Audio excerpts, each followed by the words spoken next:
जो वचन सुने हैं पिता, ये वचन इनके जीवन 30 गुना 60 गुना 100 गुना फलवंत होने पाए। ये वचनों के द्वारा इनका जीवन परिवर्तन होने पाए पिता। इस वचन के द्वारा पिता हर एक व्यक्ति आशीष को प्राप्त करने वाले हो जाए। इस वचन के द्वारा पिता पूर्ण रूप से इनका जीवन परिवर्तन होने पाए। तेरे नाम की महिमा इनके जीवन प्रकट हो। जय मसीह की आप सभी के लिए मैं लेकर आ गया हूँ संडे का वचन का सभा, और इस सभा में आप सभी के लिए मैं वचन देने जा रहा हूं। मेरे प्रियो, हम वचनों पे चलने वाले हो जाए। यीशु मसीह ने कहा है, मैं न तुझे छोड़ूंगा ना मैं तुझे त्यागूंगा। जब मसीह में आ जाते हैं मेरे प्रियो, तो हमें पवित्र आत्मा अभिषेक सामर्थ्य प्राप्त करने के लिए प्रभु से हमें प्रार्थना करना है। और परमेश्वर जिसको जो चाहता है वो अपनी इच्छा के अनुसार वह उसे सामर्थ्य वरदानों से भरपूर कर देता है। जब पवित्र आत्मा हम पाएंगे, वो हमारा संचालन करेगा, वो हमें बताएगा कि हमें क्या करना है और क्या नहीं करना है। अगर आपके हाथों से कुछ गलत हो रहा है तो आपका झट से अगुवाई करेगा कि आपको ऐसा नहीं करना है। वो आपका एक रास्ता बताएगा कि आपको क्या करना है। जिस प्रकार से कंपनी में बताने वाले लोग होते हैं कि इस प्रकार से नहीं, ऐसा करना चाहिए, और दूसरे कहते हैं नहीं ये गलत है तो ऐसा करना चाहिए, उससे वो एक सहायक होता है, वो एक संचालन करता है क्या सही और क्या गलत है। इसी प्रकार जब हम मसीह में आते, पवित्र आत्मा हम प्राप्त करते हैं, तो यीशु मसीह हमें सिखाता है, पवित्र आत्मा हमें सिखाता है। यीशु मसीह ने कहा है, मैं तुम्हें अकेला नहीं छोड़ा हूँ, मैं तुम्हें एक सहायक दिया हूँ। वह सहायक पवित्र आत्मा है मेरे प्रियो। घंटों घंटों तक मैं पवित्र आत्मा से बातें करता था, जब इस बारे में पता नहीं था मेरे को कि क्या ये कौन है जो मुझसे आकर बातें करता है। जब ऐसा कुछ गलत होता है तो मुझको बताता है नहीं ऐसा नहीं, ऐसा करना है। जब मैं प्रभु से प्रार्थना किया तब पता चला कि ये पवित्र आत्मा इतने सालों से मुझसे बातें करता था। हालेलुया। मेरे प्रियो, हमारे संग पवित्र आत्मा रहता है, हमें बताता है, हमें सिखाता है। जो कार्य आपको करने नहीं आता है, पवित्र आत्मा आपको बताएगा कि आपको क्या करना है और क्या नहीं करना है। सबसे बड़ा शिक्षक हमारा पवित्र आत्मा है। इस संसार की बुद्धि ज्ञान आपके पास है, लेकिन इस संसार बुद्धि का ज्ञान तो मिट जाएगा, जाते रहेंगे, लेकिन पवित्र आत्मा हमारे संग संग बना रहेगा। आज के मन के लिए हम देखते हैं गलाती के 5वें अध्याय के उसके हम 16वें पद से। यहाँ पास प्रभु यीशु मसीह का वचन कहता, पवित्र आत्मा द्वारा संचालन। मैं कहता हूँ आत्मा के अनुसार चलो तो शरीर की लालसा किसी रीति से पूरी ना करोगे। हम आत्मा के चलाए चलने वाले हो जाए मेरे प्रियो, ना कि हम शरीर के अनुसार दिन काटे। अगर शरीर के दिन के अनुसार आप दिन काटेंगे तो आप नरक में डाले जाएंगे, लेकिन अगर हम पवित्र आत्मा के चलाए चलेंगे तो हम स्वर्ग राज्य में सहभागिता को हम प्राप्त करेंगे। हालेलुया। यहाँ वचन कहता, क्योंकि शरीर आत्मा के विरुद्ध में और आत्मा शरीर के विरुद्ध में लालसा करता है, और वे एक दूसरे के विरोधी हैं, इसलिए कि जो तुम करना चाहते हो वह ना करने पाओ। और यदि तुम आत्मा के चलाए चलते हो तो व्यवस्था के अधीन ना रहे।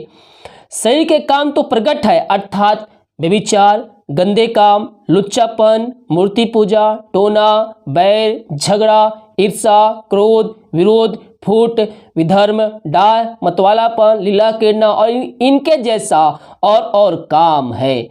ये सब करने वाले परमेश्वर के राज का वारिस नहीं होंगे। ये मैं नहीं, ये पवित्र वचन कहता है। आगे देखिए, इसके विषय में मैं तुमसे पहले ही कह देता हूं, जैसा पहले कह भी चुका हूं, कि ऐसे ऐसे काम करने वाले परमेश्वर के राज के वारिस ना होंगे। कैसे कैसे काम करने वाले परमेश्वर के राज का वारिस नहीं हो पाएंगे। गलातियों के 5वें अध्याय के 19 पद से पढ़ेंगे तो यहाँ पास प्रभु का वचन कहता है, शरीर के काम तो प्रकट है, अर्थात व्यभिचार, गंदे काम, लुच्चापन, मूर्ति पूजा, टोना, बैर, झगड़ा, ईर्ष्या, क्रोध, विरोध, फूट, विधर्म, डाह, मतवालापन, लीलापन और इनके जैसा और काम है। ये सब काम करने वाले परमेश्वर के राज का वारिस नहीं बन सकते। अगर आप कर रहे हैं तो अपने मन को फिराकर प्रभु के पास आइए, उसको जीवन का उद्धारकर्ता स्वीकार कीजिए, सच्चे मन सच्चे दिल से उसके वचनों पे आप चलिए। परमेश्वर आपके जीवन में आशीष के दरवाजे को खोलने के लिए तैयार है। इनके विषय मैं तुमसे पहले से कह देता हूं, जैसा पहले भी कह चुका हूं कि ऐसे ऐसे काम करने वाले परमेश्वर के राज के वारिस ना होंगे। पर आत्मा का फल, आत्मा के चलाए चलेंगे, मसीह के वचनों को चलाए चलते चलेंगे तो हम क्या पाएंगे? आत्मा का फल प्रेम, आनंद, शांति, धीरज, कृपा, भलाई, विश्वास, नम्रता और संयम। ऐसे ऐसे कामों के विरुद्ध में कोई भी व्यवस्था नहीं है।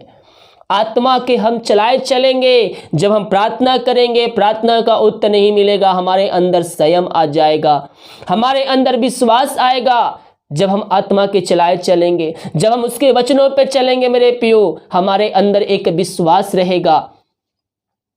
हालेलुया। वचन क्या कहता है? आत्मा का फल प्रेम, आनंद, शांति, धीरज, कृपा, भलाई, विश्वास। हालेलुया। अभी क्रिसमस आने वाला है। क्रिसमस में मैंने कहा है गरीब बच्चों को कपड़े और कंबल और खाना देना है। कितने लोग भलाई का काम करना चाहते हैं? अपनी शक्ति, अपनी इच्छा के अनुसार आप इसमें सहयोग प्रदान कर सकते हैं। हमारे पास सब कुछ है। इन परिस्थितियों में परमेश्वर ने हमें संभाल कर रखा, हर एक जरूरत स्वर्ग से पूरा करते आया है। हमारे पास जितना है हम उतना दूसरों को सहयोग करने वाले हो जाए। थोड़ा है हम थोड़े दे, 10 रुपया है हम 2 रुपया दे, 8 रुपया अपने रखें। 100 रुपया है हम 10 रुपया दे, 1000 है 100 रुपये हम देने वाले हो जाएं। हम जब घट्टी में से हम देने वाले होंगे, आने वाले दिनों में परमेश्वर हमें बढ़ोतरी में से देने का सहयोग प्रदान करेगा। हालेलुया। हम अपने घटी में से हम आगे देने वाले हो जाए, प्रभु के कार्यों के लिए हम देने वाले हो जाए। ऐसे बहुत से भाई बहन हैं, सालों बीत जाते हैं लेकिन वह अपनी कमाई में से 10वां अंश से प्रभु के कार्यों को नहीं निकालते हैं, दान राशि नहीं देते हैं। कैसे परमेश्वर की आशीष आपके जीवन में आएगी? सबसे बड़ा आशीष तो यही है, 10वां अंश और भेंट। अगर हम 10वां अंश को चोरी करेंगे मेरे प्रियो, परमेश्वर हमारे जीवन में आशीष को नहीं भेजेगा। बाइबल कहती है भेंट मनुष्यों के लिए मार्ग खोलती है और उन्हें बड़े बड़े लोगों तक पहुंचाती है। हालेलुया। हम दान राशि भेंट देने वाले हो जाएं, परमेश्वर आप जहां भी सोचे रहेंगे वहां आपको पहुंचाने के लिए तैयार है। हम केवल उसके वचनों पर चलने वाले हो जाए। परमेश्वर कभी भी हमारी आशीषों को नहीं रोकता है, बल्कि हम शैतान के चालों में पड़कर हम अपने आशीष से अपने आप खो देते हैं। और वचन कहता है आत्मा के चलाए चलने वाले ही उसके स्वर्ग राज में सहभागी प्राप्त करेंगे। यहाँ कहता है प्रेम, आनंद, हमें हर एक परिस्थितियों में हमें आनंद मनाना है। परिस्थितियाँ हमारे विपरीत क्यों ना हो, हमारे चेहरे पर आनंद झलकना चाहिए। हालेलुया। शांति, हर एक बातों में शांति रहना चाहिए मेरे प्रियो। बहुत से लोग होते हैं जो अशांति हो जाते हैं थोड़ी छोटी बातों में, लेकिन हमारा मन शांत होना चाहिए। धीरज, जब प्रार्थना करें हमें धीरज धरना है कि प्रार्थना का उत्तर आज नहीं तो कल मिले। कृपा, भलाई और विश्वास, नम्र हमें बनना है, नम्र हमें बनना है। दूसरों को देखकर हमारा हृदय नम्र से भर जाना चाहिए। हमें कठोरता नहीं बल्कि नम्रता हमारे अंदर होना चाहिए। पहले आप कठोर थे लेकिन जब यीशु मसीह में आए आपका जीवन पूर्ण रूप से परिवर्तन हो जाना चाहिए। हमारा हृदय नम्रता से भर जाना चाहिए। और संयम, ऐसे ऐसे कामों के विरुद्ध में कोई व्यवस्था नहीं है। जो मसीह यीशु के हैं उन्होंने शरीर को उसकी लालसाओं और अभिलाषाओं समेत क्रूस पर चढ़ा दिया है।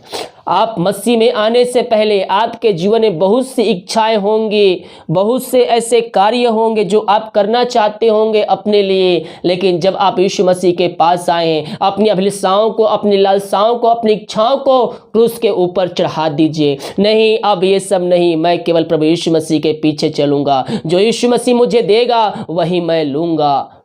घूस लेने वाले याद रखिए, अगर आप घूस लेते हैं, जो गलत काम करते हैं, घूस लेते हैं, ऊंचे ऊंचे पदों पर हैं, तो अपने मन को फिरा लीजिए, अपने मन को फिरा लीजिए। कोई है जो इस वीडियो को देख रहा है, अपने मन को फिराकर प्रभु यीशु मसीह के पास आइए, आपका जीवन परिवर्तन हो जाएगा। इस पृथ्वी पर हम धन इकट्ठा करके क्या करेंगे?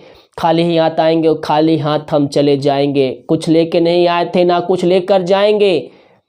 हम इस पृथ्वी पर धन इकट्ठा कर रहे हैं, घर बना रहे हैं, गाड़ी खरीद रहे हैं, बंगले खरीद रहे हैं, लेकिन मेरे प्रियो हमें चिंता करने की आवश्यकता है। कौन सी चिंता? स्वर्ग राज में हमारा एक घर बनना चाहिए। स्वर्ग राज में घर बनाने का मतलब है कि हमें स्वर्ग राज में प्रवेश करना है, और स्वर्ग राज में प्रवेश करने के लिए हमें क्या करना है ये वचन बताती है हमें। हम उसके वचनों पर चलने वाले हो जाएं। हम पृथ्वी पर सब करें। मैं ये नहीं कहता हूं कि आप यहाँ घर ना करें, गाड़ी ना करें, बंगले ना खरीदें, सब कुछ करें, लेकिन इससे बढ़कर हम स्वर्ग राज की खोज प्राप्त करने के लिए हमें कार्य करना है। हालेलुया। क्योंकि इस जीवन के बाद हमें वहाँ अनंत जीवन हमें मिलेगा। यहाँ 70-80 साल रहने के लिए हम इतना मेहनत करते हैं, इतना घर बनाते हैं, तो वहाँ उसके बाद हमें हजारों साल वहाँ रहना है, अनंत जीवन में प्रवेश करना है। तो हम वहाँ के तैयारी क्यों ना करें? हमें तैयारी रहना है। जब यीशु मसीह बादलों पर आए तो हम उसके साथ जाने का योग ठहर सके। अब आप बोलेंगे मैं तो मर जाऊंगा, मैं कहाँ से उठा लिया जाऊंगा, यीशु मसीह कहाँ आएगा, कब आएगा, मैं कैसे जाऊंगा? बाइबल कहती है मुर्दे ही सबसे पहले जिलाए जाएंगे। जो भलाई कह रहेंगे वह अपना लाभ पाने के लिए, जो बुराई कर रहेंगे वह अपना प्रतिफल को पाने के लिए जिलाए जाएंगे। सबसे पहले वही जिलाए जाएंगे जो मुर्दे हैं। हालेलुया। इसीलिए ये ना सोचे कि मैं मर जाऊंगा, कहाँ यीशु आएगा, मैं कब जाऊंगा।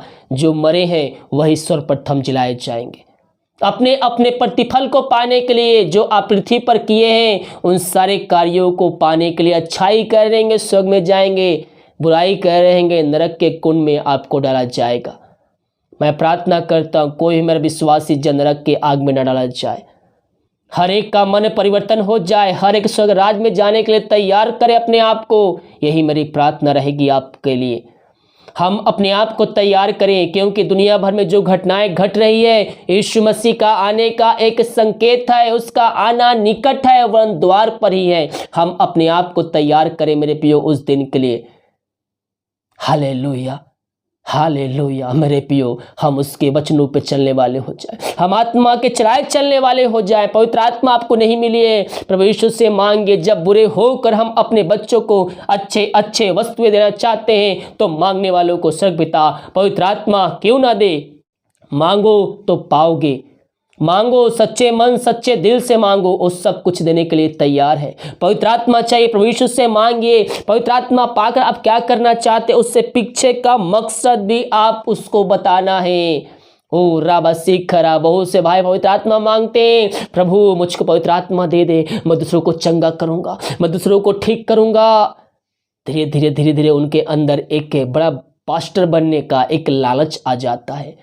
अपने नाम के सामने इंग्लिश लिखा लेंगे, अपने नाम के सामने एक शब्द जोड़ लेंगे, प्रोफेट जोड़ लेंगे। हालेलुया। वो सोचेंगे मेरा नाम सबसे ऊपर लिखाया जाए, मेरा नाम इस पास्टर से अलग ऊपर लिखाया जाए, मेरा नाम इस पास्टर से पहले पुकारा जाए। हालेलुया। हम उससे प्रार्थना करने वाले हो जाए मेरे प्रियो, हम सच्चे मन सच्चे दिल से उसको पुकारने वाले हो जाए। परमेश्वर हमारे जीवन में आश्चर्य कर्म करने के लिए तैयार है। इस वचन की तरफ प्रभु हम सबको आशीष प्रदान करें। आइए हम प्रार्थना की ओर चलते हैं। धन्य राजा, थैंक यू जीसस, तेरे नाम की महिमा हो, स्तुति हो, प्रशंसा हो पिता परमेश्वर। धन्यवाद इन सारे बातों के लिए। ये जो वचन सुने हैं पिता, ये वचन इनके जीवन 30 गुना 60 गुना 100 गुना फलवंत होने पाए। ये वचनों के द्वारा इनका जीवन परिवर्तन होने पाए पिता। इस वचन के द्वारा पिता हर एक व्यक्ति आशीष को प्राप्त करने वाले हो जाए। इस वचन के द्वारा पिता पूर्ण रूप से इनका जीवन परिवर्तन होने पाए। तेरे नाम की महिमा इनके जीवन प्रकट होने पाए। खुदावन सारा आदर महिमा प्रशंसा हम तुझको अर्पित करते हुए धन्यवाद के बलिदान तेरे चरणों में चढ़ाते। राबा सीख राबा, ये वचनों का जीवन परिवर्तन होने पाए पिता। ये आत्मा के चलाए चलने वाले हो जाए पिता परमेश्वर। हाँ प्रभु जी, इन सभी को तो पवित्र आत्मा के सामर्थ्य से परिपूर्ण कर दीजिए पिता परमेश्वर। दुनिया भर में जहाँ भी रहकर प्रार्थना को देख रही है, प्रार्थना उनके जीवन में कार्यशील हो जाए। इन सारे भाई बहनों को आशीष प्रदान किया, धन्यवाद। प्रार्थना सुना, धन्यवाद। ईश्वर आशीष मांगते हैं, सुंदर ग्रहण कर। आमीन आमीन और आमीन। हालेलुया। वीडियो को लाइक कमेंट से कीजिए ताकि और भाई बहनों यीशु मसीह को जान करें, अपने जीवन का उद्धारकर्ता स्वीकार करके प्रभु यीशु मसीह के पास आकर स्वर्ग राज्य का सहभागी बन जाए। God bless you.